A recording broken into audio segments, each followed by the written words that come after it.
અમદાવાદમાં એક કાર ચાલક દ્વારા બે યુવતીઓને ટક્કર મારવાની ઘટના સામે આવી રહી છે। કાર ચાલકે બે યુવતીઓને ટક્કર મારી છે।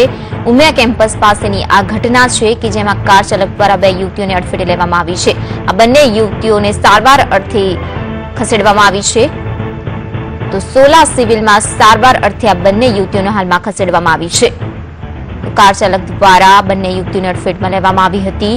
ઉમિયા સર્કલ પાસે આ ઘટના બની છે, જેમાં બંને યુવતીઓ ઇજાગ્રસ્ત થતા તેમને સારવાર અર્થે સોલા સિવિલમાં ખસેડવામાં આવી છે। હાલમાં સોલા સિવિલમાં તેમની સારવાર ચાલી રહી છે। તો અમદાવાદના ઉમિયા સર્કલ પાસેની આ ઘટના છે કે જેમાં કાર ચાલક દ્વારા બે યુવતીઓને અડફેટે લીધી હતી, ટક્કર મારી હતી। ત્યારે આ ઘટનામાં બે યુવતીઓ ઇજાગ્રસ્ત બની છે કે જેમને સારવાર અર્થે હાલમાં સોલા સિવિલમાં ખસેડવામાં આવી છે।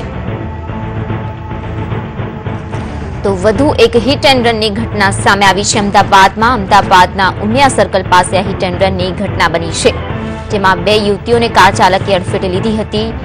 આ બંને યુવતીઓ ઇજાગ્રસ્ત થઈ છે અને હાલમાં તેમની સારવાર ચાલી રહી છે। તો સોલા સિવિલમાં આ બંને યુવતીઓને ખસેડવામાં આવી છે।